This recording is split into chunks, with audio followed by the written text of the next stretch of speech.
So I'm sitting down with Sheevaun Thatcher, who's been a leading force in sales enablement for over 25 years. I'm sure you've certainly seen everything come across the full gamut, I guess, Sheevaun.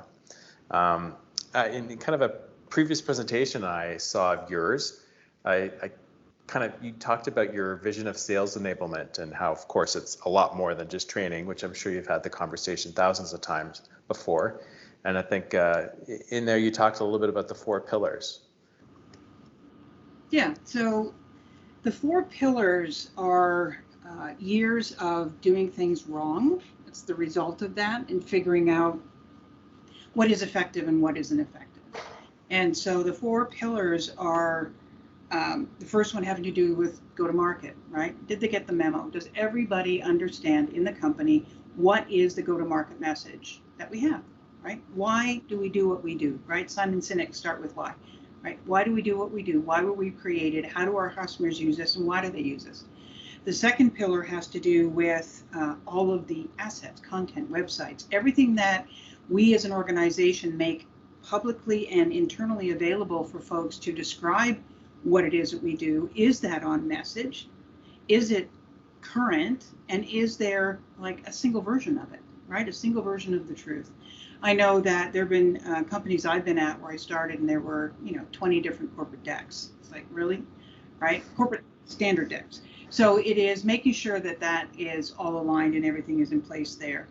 The third pillar is more for the sales part of the organization, but everybody in the company could benefit from it.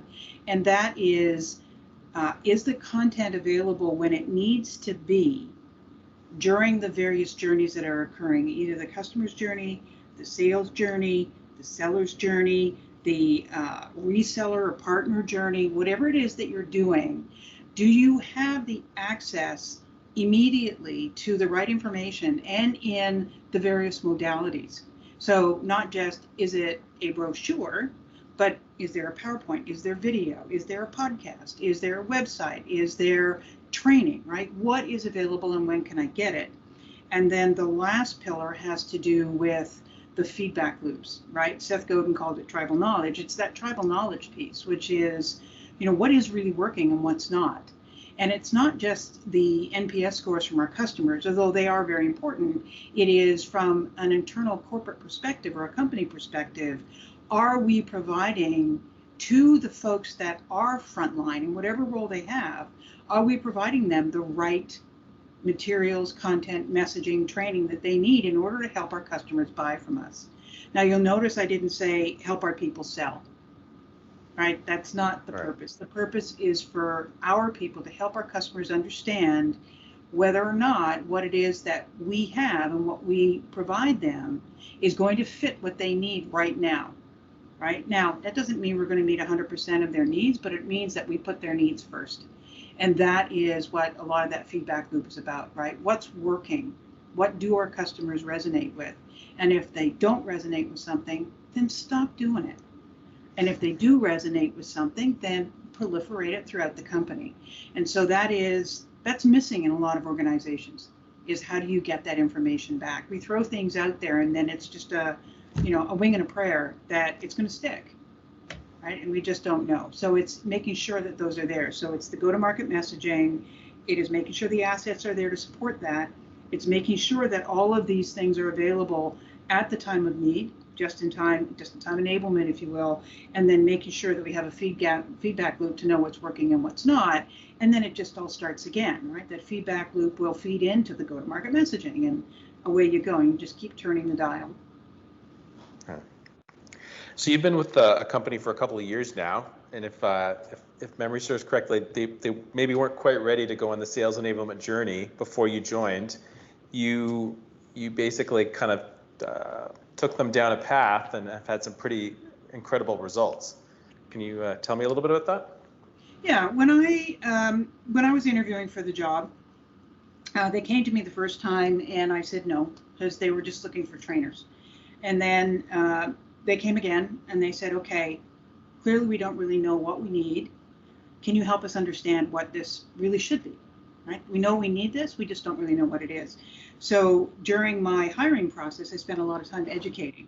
right? I've been the red shirt. Anybody who Star Trek knows what that means, right? If you get beamed down and you're in the red shirt, you ain't making it back to the ship, right? That kind of thing. I've been the red shirt, right? In a Western, I'm the third one through the door that gets all the arrows in their back. I mean, this is just, I've played that role. And so I know what works and what doesn't, right? I know there are 10 ways to do something, and I know these 8 ways don't work because I've done them all. And so I know these 2 do. Which way do you want to go? So I spent a lot of time with the company and with the folks that I was interviewing with, finding out where the real challenges were in the company. So it informed me about where they were. And I realized at that point they were ready for it. They just had to understand what that was. And so during my Stand and Deliver, I talked about the 4 pillars. I talked about how enablement is not just training, it's actually a business within a business. And then I made it very clear that with accountability from leadership and full support, 100% support of this wasn't a trial and error. This was you support it or it's not going to work. And so that was part of the agreement, was that I would come on board if I could count on 100% support from COO all the way down. And I got the blessing, yes, we're there for you. I only had to use them a couple of times, but when I did, they came in over the top and they were the stick. So learning is an opportunity for folks. It's something they want to do. It's professional development as opposed to being a task, something they have to do. They have a different view on it. Right. That's great. So another thing I noticed is you're very protective of your team. Have I heard the term she-wolf? Am I using that correctly? Or yes, you have. Yeah. But I think that's incredibly important if you're going to have people that are loyal, culture to experiment. Can you tell me a little bit about that? And maybe now in this climate, why is that even more important than ever? It's even more important now than it ever was. I wanted people that were willing to come on board without having a lot of direction, right? Because I didn't know where this was going to go either. So I needed people that were comfortable with uncertainty, but were willing to take risk and really try things. Did that work? No, let's try something else. Take more risk, take more risk.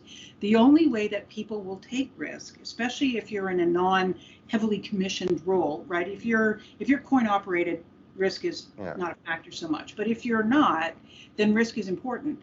And so I needed them to understand that if they were part of the Thatcher Wolf Pack, which is what they ended up calling themselves, right? If they're part of the Thatcher Wolf Pack, I would protect them. If something went wrong, that was on me, not on them.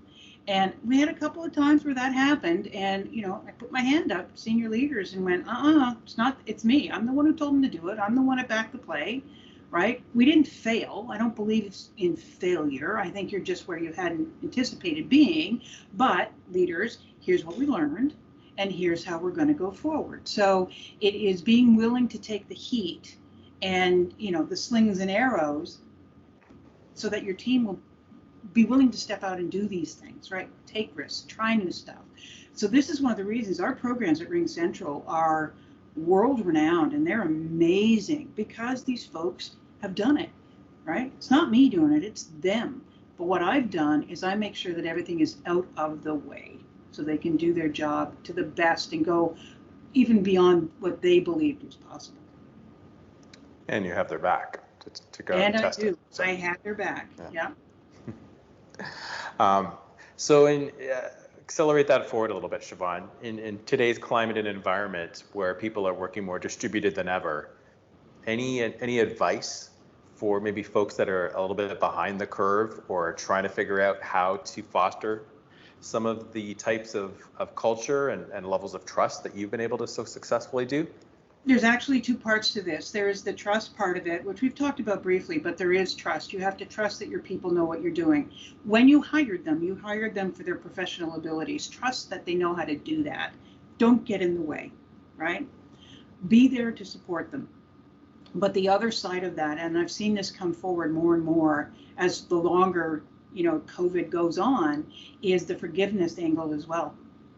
It's not only for you to forgive your people, but also for your people to forgive the folks that are working with them. Because we have found, for example, my team was used to working remotely anyway, right? I don't have anybody in California. I have not had anybody here the whole time I've been at RingCentral. My whole team is remote. Now, some of them worked in offices, whatnot, but they typically were on the road working from home. So really good at it. But the teams that supported us internally were not familiar with working remotely. And so there have been some struggles. Clearly, they have to figure it out. It's not only is there the physical problems that you've got, there's also the emotional problems, everything. You've added all up. And you have to be able to forgive people if they just one day go and fry and don't get back to you when you expect, right? It's like, it's okay, it's all right. Right, so it's having that sense of forgiveness, I think, is something that is really, really important in today's world as well. There is still the, you under promise and over deliver. That's a big message that I have as well, because guaranteed that if you say it's going to take 40 hours, you're not going to get 40 hours in a stretch to get it done. So you can't say it's going to be 40 hours and I'll give it to you a week Monday. That's just not going to happen. There's so many things that get in the way. It's like, so 40 hours, but let's stretch that out over a reasonable amount of time, right? How much do you think you could really put into it in a week? 10, 12 hours, maybe 15? So really to consider that. And that's the other part of it. Getting your areas set up so you're comfortable, removing clutter. That's been big. And I had to do it myself. I had a green screen behind me for the longest time because what was behind that was a mess. And finally, about 2 weeks ago, right, we're talking about, mental health and things like that. I just couldn't stand it any longer. And so I said, fine, and got rid of the green screen, took everything out of here, and then just put up some shelves and, really just said, that's enough. I'm not gonna do that anymore. I'm not gonna use, these fake backgrounds that people use. I'm not gonna, right? I mean, I'm not really talking to anybody in a fighter jet. That's just not, I would rather see people in an honest situation to be where they really are. And if that means they're sitting in their dining room or they're in the kids' playroom or they're in their kitchen or whatever, and there's animals and dogs and doorbells going off and barking, it is what it is, right? That leads to the forgiveness side again, right? Who really cares? Are you getting stuff done? That's all that really matters. I hear you. I've got the opposite problem. I got to put something up on the wall behind me, but there's a set of stairs there, so I have to find something and hang it off precariously. So, anyways, baby steps, I guess. So, and maybe a future question for you, Sheevaun. Where do you see the role of sales enablement heading over the next 5 years? And has anything changed on where you think it's going, given what you're seeing going on? They're changing rapidly, and there's a couple of things. As enablement people, we've thought that our job is increase revenue in the company. Well, that is an end result, but that is not performance measurement, right? Our job is to help people perform at the best that they possibly can. It goes well beyond revenue. It goes to people's happiness, right? We actually have happiness surveys now to say, how are you doing? You doing all right? Okay, good. It goes to whatever the performance measurement is for that particular group. If you look at BDRs, for example, they're not revenue based. How they are performing has to do with the number of meetings that they make, right? So whether those meetings turn into anything, maybe not, but can they get people's attention? So that's part of it, is to recognize that enablement is not just one thing. The other thing is, and you'll notice I've stopped saying sales enablement, I'm saying enablement, because what is happening, and RingCentral is leading the way on this, I think, in a lot of cases, is the same challenges that I talked about, the 4 pillars, isn't just for sales. Everybody in the company needs to know the go-to-market. Everybody in the company needs to have the right tools to be able to do their job. Everybody in the company needs to be able to get at those tools when it's important to use them at that time. And everybody in the company has a voice. So there's a big one, right? So it's no longer, as far as I can see sales enablement leaders, right? Enablement leaders, I can see our role expanding significantly in companies, because what we've proven works will work for everybody. Because I know at RingCentral, I've got folks going, I want what sales has. I want what sales has. How do I get that? And so part of that is having a successful program, right? That always helps. But now the rest of the company's like, we want that too. So today, for example, yesterday actually, was where we started a total revamp for all of our corporate onboarding. that aligns much closer to what we have done that's been so successful on the sales side. And so this one, I've been watching it very closely and dropping in on meetings as they go to see how is this working.